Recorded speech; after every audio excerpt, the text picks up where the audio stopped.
There's nothing quite like the feeling of a platinum trophy you're actually proud of, unlike the ones that pop after half an hour or come free like a digital dopamine pleasing hug.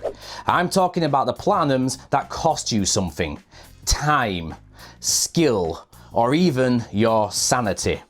Everyone has one, that one platinum you look back on fondly and think, wow, I really did that. And these are mine. Some took weeks of practice, some were just pure endurance, and others, they needed the stars to align in a perfect storm, with stable servers, no crashes, and a prayer that the final checkpoint wouldn't implode. So let's start off with a big boy, a platinum that felt like a true battle to overcome. One that demanded focus, patience, and a dainty 7 years of pure stubbornness. We're talking about Metal Gear Solid 2, Hideo Kojima's sequel to his groundbreaking original. Controversially, it's probably my favourite game in the entire franchise. And why is that so controversial, you may ask? That's because we spend most of the game playing as the newly introduced Raiden instead of Snake, which ruffled a lot of stealth bandanas back in the day. But beneath that bait and switch of a main character was a game that pushed the stealth genre forward, with crisper mechanics, sharper visuals, and boss fights that were equal parts surreal, insanely hard, and spectacular. And the platinum? Easily one of the hardest in the series. You're not just faffing about in a cardboard box or slashing on guards from a balcony, you're finishing every difficulty, hunting every dog tag, and mastering every single boss battle. And there's more than one reason people may struggle with this 4.81% ultra rare platinum. A primary example is the absolute grind that is the trophy virtually impossible for completing every single VR and alternative mission. These can last anywhere from 15 seconds to a couple of minutes. So they can't be that bad, right? Wrong. There are 511 missions to complete, a monumental task that will take a while to eat through, especially if you avoid guides and figure them out yourself. But you're not done there, as you still need to score the first place in 50 of these missions for the In It to Win It trophy, which should thankfully come along the way. But the true pain lies with those pesky dog tags. You need to collect all 294 of these horrible collectibles, and the worst part is, they're difficulty specific. MGS2 features 2 separate campaigns, a much shorter tanker chapter with Solid Snake, and the main meat of the game, the plant chapter with Raiden in his pre-cyborg ninja days, as you parade around in a slightly sus gimp suit that highlights that cake. And you know, maybe that's what made all those fans angry back then at release. The cake was certainly not a lie, and it might have made them question a few things. I know it made me question a lot. To earn the Great Dane trophy, you'll need to play both campaigns on every single difficulty, ranging from the boring very easy mode to the brutal extreme challenge, as some of the 294 dog tags only appear on their assigned difficulty. And extreme pushes the boss battles into overdrive, and there was one particular boss battle that made me abandon this game all the way back in 2015. Because fighting 1 or even 2 Metal Gear raids would probably be considered a challenge, especially from the first game, let alone 20 of them, one after another, and in my case, I was checkpointed with almost no health or rations, meaning one hit, or 2 if I was lucky, would end the entire battle. So needing a perfect no-hit extended boss fight, plus the fact I thought I missed a dog tag early on in the extreme run, made me eventually rage quit. But thankfully, in the summer of 2022, I returned to capture some footage and to my surprise, cleared the boss with little effort. And I realised I didn't actually miss a tag, meaning after 7 long years, I earned one of my proudest platinums. And although 7 years sounds like a massive chunk of time, it's nothing compared to the 11-year redemption arc I had when it came to Vanquish. Developed by Platinum Games, you know, the same chaotic masterminds behind many infamously difficult but brilliant games like Bayonetta, Nier Automata, and Metal Gear Rising. Vanquish is a hyper-stylized third-person shooter where you jet boost around on your knees at breakneck speeds, whilst chaining slow-motion headshots and stylishly beating the living hell out of bosses. It's frantic, fast, and so unapologetically over the top, you'd swear it was a lost 80s anime with a budget. And while the game itself is absolutely brilliant fun, the platinum is not so much. For starters, you'll need to complete all acts of the campaign on hard mode for the ARS Operator trophy. Now, personally, I don't think it's as bad as some other games on hard mode. It can be surprisingly forgiving, but it still sits at 11.63% rarity, so maybe it's harder than I give it credit for. And then there's Living Legend, which asks you to finish the entire campaign without dying, but this one's kind of a freebie. You can do it on any difficulty, and if you do die, you can just exit and resume from the main menu without it counting as a death. So what made me leave this 2.27% rarity platinum untouched for 11 years, only to turn around and mark it as one of my proudest platinums and place it on a pedestal? That honour goes to Tactical Challenger, which tasks you with beating all 6 challenge missions. That doesn't sound like much, but it's the true gatekeeper here. Now, I'll be honest, I originally took on this challenge during the height of the Xbox 360 era, but walked away limping in 2011 with 950 gamer score when Challenge 6 chewed me up and spat me out. This challenge takes you to the brink and makes you pull out all of the stops. You'll need to use every trick in the book, throwing smokes for a brief distraction, picking the perfect weapon for each wave, and keeping one eye fixed on the enemies and the other on the radar. You should probably master boost rolling to make things easier too, but I never could, so I did it the hard way, being slightly handicapped. But in 2022, it was time to right that wrong, to go back and beat this challenge legit. That's with no cheeses, no dirty grenade glitching, just pure balls to the walls intensity.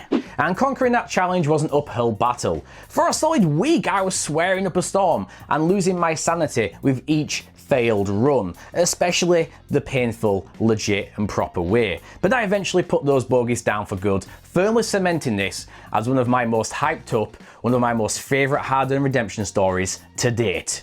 Get the in there! Woo! And although Vanquish will most certainly take you way longer than the 15 hours estimated in the trophy guide, it's nothing compared to the next game, which boldly claims it takes 100 hours. But let's be honest, if RNG has anything to say about it, you'll be there for a whole lot longer. We're finally talking about, in detail, XCOM 2.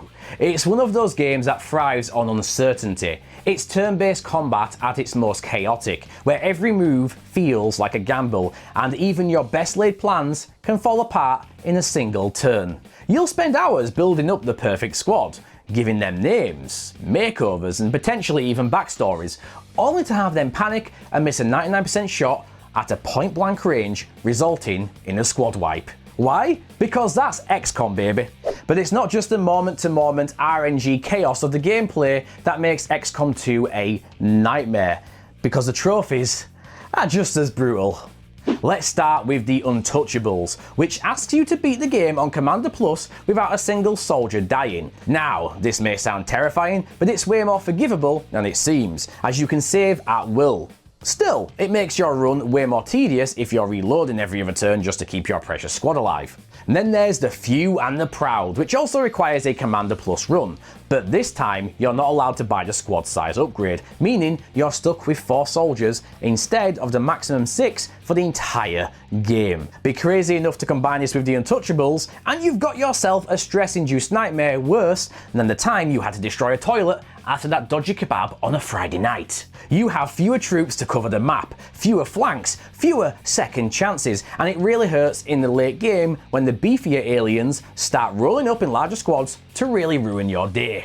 While Immortal Commander steps it up further, asking you to beat the game on Legend difficulty, the hardest setting. Enemies are tankier, the doom timer ticks faster, and everything from research to engineering takes longer. Luckily, you can save whenever you want at this point, so it's more of a slow suffocation with plenty of trial and error than a sudden death scenario. And weirdly, the rarest trophy isn't even Iron Man related. It's exquisite timing for finishing the game on Commander Plus before July 1st in-game. Just 1.05% of players have it, but honestly it's not that bad if you plan ahead and use strategic saves. It just demands tight efficiency and a little RNG mercy. So maybe that's the real reason. People just hate all the organisation, and you know what? I dig it. But all of those pale in comparison to the final trial. Valhalla is the Platinum's final gatekeeper, awarded for completing the game on Commander Plus with Iron Man mode enabled. Now, if you're not familiar with Iron Man, it's basically XCOM with all the RNG and the safety net removed. You don't get manual saves this time around, and the game auto-saves constantly, overwriting your progress every step of the way. It auto-saves at the start of every turn in combat and between missions, which means there's no undo button here. Every decision you make carries weight, every misstep has consequences, and one bad turn, one missed 99% shot, one surprise flanking muton can trigger a downward spiral you might never recover from. No resets, no takebacks, just you, your choices, and the endless anxiety of hoping your squad doesn't panic and shoot each other in the back. Now, some people try to cheese this with the infinite turn glitch. It's something I've heard about recently, but in my opinion, you're ruining the tension of the game, and you're just reducing it to watching loading screens for hours upon hours upon hours. There's no strategy, there's no satisfaction. At this point, you may as well platinum a press to X win game. But for me, beating Iron Man the legit way, no glitches, no gimmicks, is what makes this one of my rarest and proudest platinum trophies. Because when that final mission ends and that trophy pops, you know you earned it. Every single inch of it.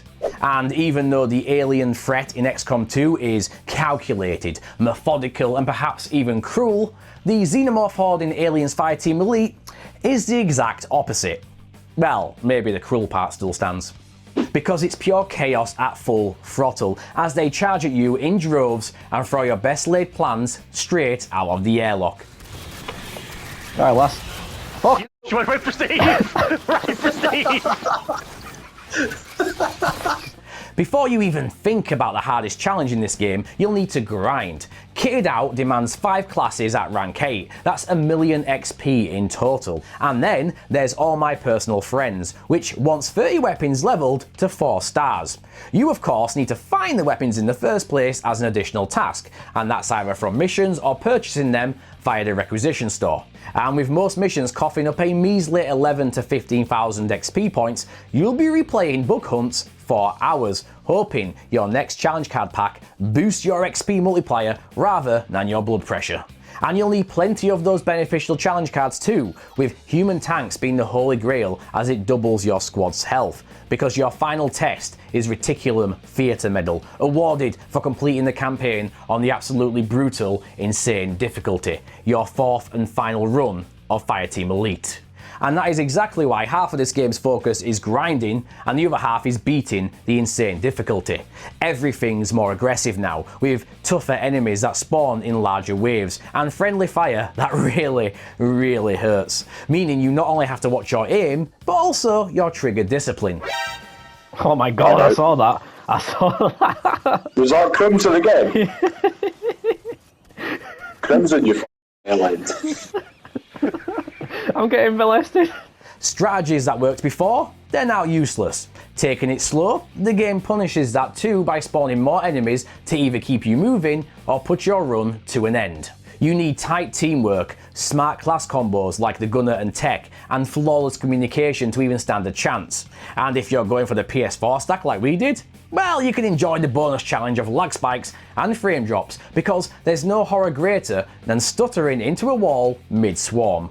And if you think my proudest platinums so far are worthy of that title, why don't you drop a like down below? It really helps the algorithm, and I always appreciate your time and engagement. And let's face it, we're all zombies sometimes. We all zombify and lose track while watching a video. I'm guilty of it myself. But speaking of the undead, Back 4 Blood is what happens when you resurrect the Left 4 Dead formula from its deep sleep, pump it full of roids, and inject it with some new life for a modern audience. It's a 4-player co-op zombie shooter from the masterminds of the original Left 4 Dead concept, where you and your squad mow through hordes of infected freaks while praying your ammo doesn't run dry. It's fast, frantic, and completely unforgiving on higher difficulties. It's all about tight teamwork, quick reflexes, knowledge of great builds, and hoping your not-so-subtle teammate doesn't alert the snitcher. And Back 4 Blood's trophy list is a cocktail of chaos, grind, and glorious absurdity. Take the Jukebox Hero trophy, where you must extract from a roadhouse bar with a horde of infected collapsing in on you, whilst the jukebox cranks out Black Betty to 11. If you want this trophy, you'll need to embrace this zombie mosh pit and defend that jukebox with your lives as a team, so the ridden don't ruin the beat. And then there's Apocalypse Pacifist, which asks your entire team to complete a level without killing a single Ridden. Not one. Suddenly, it's less Walking Dead and more of a 28 days later run like hell mentality in a mad rush to the safe room from start to finish. It's mostly done on the first mission, but I do recommend you try this trophy on a few other missions where it's possible because it's quite hilariously chaotic. But if sprinting past the undead like a coward isn't your thing, how about obliterating over 53,000 of them instead? That's what Good Riddance asks of you, a truly mindless grind that slowly turns you into the zombies you're trying to turn into a paste. Thankfully, it's AFK farmable with the right setup, which is great because it'll probably be the very last trophy you earn, but certainly not the hardest, because that title belongs to the real beast of Back 4 Blood, Nightmare Mode. Because this is where the game stops playing nice. Success here isn't just about aim, it's about building the perfect card deck for not only your chosen character, but each individual act of the campaign and your teammates. These cards add an RPG element granting improved stats and modified abilities and trade-offs, with one example being Mean Drunk, which amplifies your melee damage by 75% but disables your ability to sprint, trading your mobility for bone-crushing power. Every player on your squad needs a tailored deck to shine, and you'll have to watch each other's backs, coordinate targets, and move with the map awareness you've built up by this stage. But all it takes is one wrong turn, one missed ping, and suddenly you're buried under super infected, wondering where it all went wrong. And certain missions will stop you in your tracks, like the infamous T5 Mansion mission, or the final epic battle as you defend yourself against the relentless onslaught of the boss and its minions. Finishing this campaign will test your team's patience, their trust, and maybe even your friendships. But earning this platinum after surviving it all, that's the real reward. And although Back 4 Blood's infected collapse on you in overwhelming force, Resident Evil 2 Remake proves you don't need hordes of zombies to scare you. You just need one particular zombie in the right place at the right time to make your skin crawl. This isn't about brute force, it's about atmosphere, the pure dread and that creeping anxiety of hearing the blood-curdling clicks and growls of a licker somewhere ahead of you, or the thundering footsteps of the tyrant hunting you down. Some people will buy them. Oh, you me! It's a masterclass in survival horror, with the remake taking the bones of the 1998 classic and rebuilding it into something modern, polished, and genuinely out of this world terrifying. But I know what you're thinking right about now. Resident Evil 2 is a what, 5 or 6 out of 10 in terms of difficulty according to the trophy guide? So why would this be on my proudest list of platinums, especially compared to the other ones that have already been in the video so far?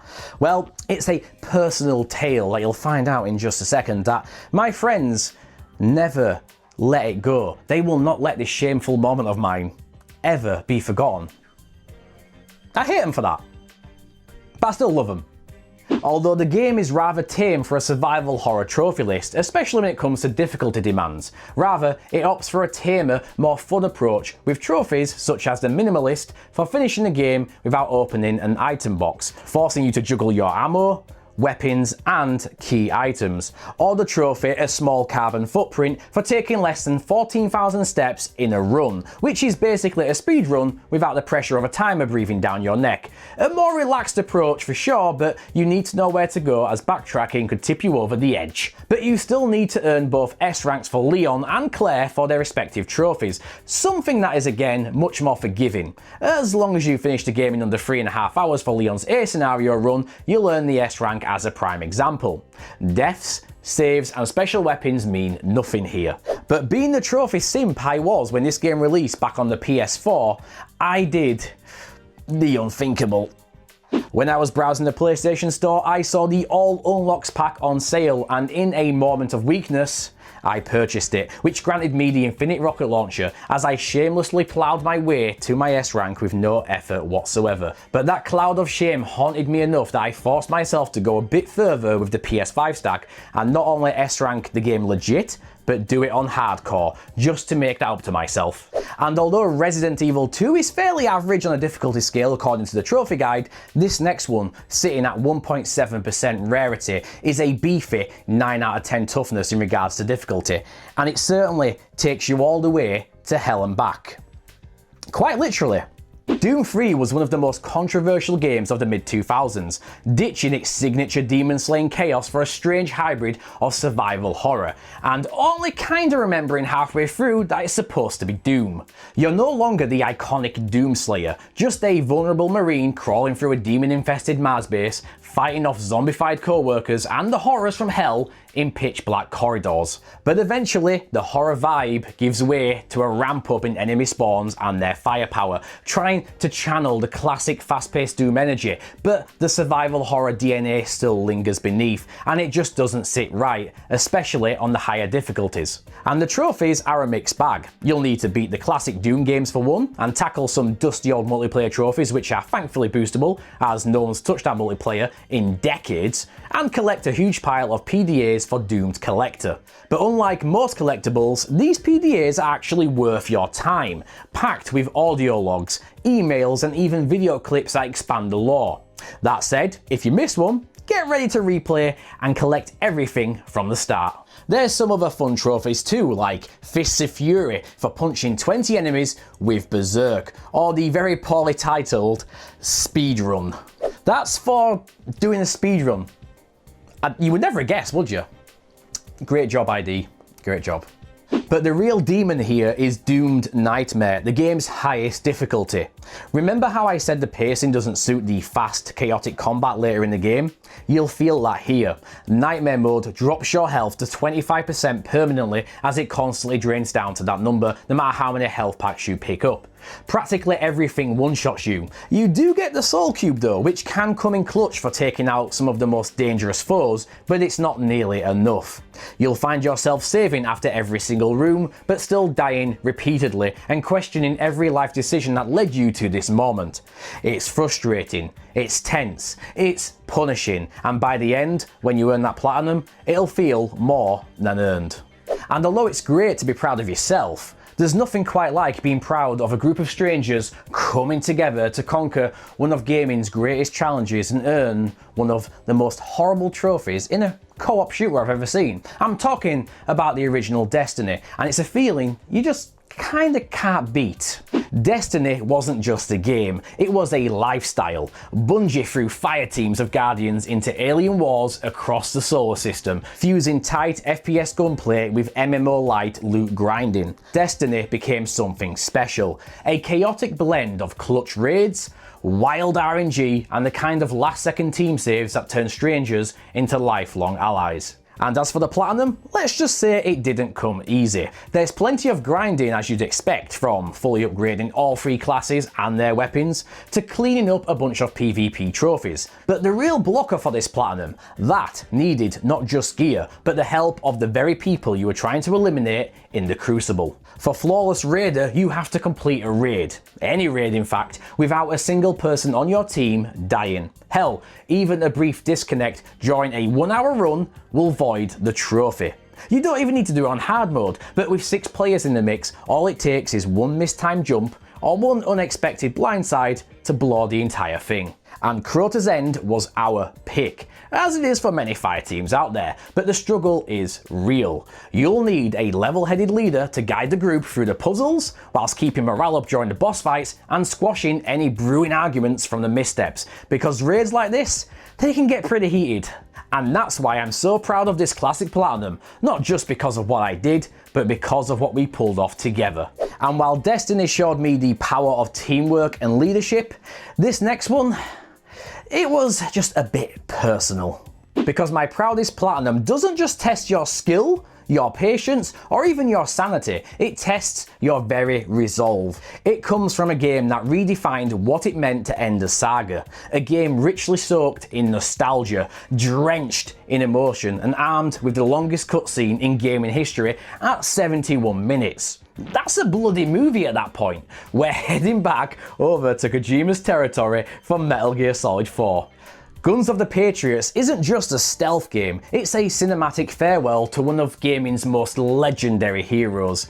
An emotional, bewildering finale that asks one thing from you as a player, and that's commitment. And if you want that platinum, you better mean it. It features a variety of fun trophies and callbacks, like Liquid, earned by screaming your mechanical heart out as you pilot Metal Gear Rex, and one for vomiting after taking out too many mercs in a single area. It's not really funny, but it kind of is at the same time. You'll want to avoid that though with the Beauties, which are a set of bosses you'll need to defeat non-lethally if you want their dolls. Which is kinda important if you want all of the iPod songs in the game. Yeah! It's the rarest trophy here, and it's called Sounds of the Battlefield for collecting all 33 additional tracks. But why does a collectible trophy lock this platinum in ultra rare territory, even after all these years? That, my friends, is thanks to the Big Boss emblem. To earn it, you must complete the game on the hardest difficulty, the Boss Extreme, under some brutal restrictions. Remember the length of that cutscene? Well, you've got to beat the game in under 5 hours, so you better skip all of them. Oh, and you also can't die. Not that it matters, as if you get spotted and trigger an alert, say goodbye to your emblem, and even a continue here won't save you. You can't use any healing items either, and while you're allowed to destroy a few geckos, the robotic enemies, every single other enemy in the game with a pulse, including the Beauties, must be taken down non-lethally. And the cherry on the fried egg? No stealth camo, no bandana, no shortcuts. You have to earn this with pure grit and pray your PS3 doesn't overheat and crash mid-run like mine did. More than once.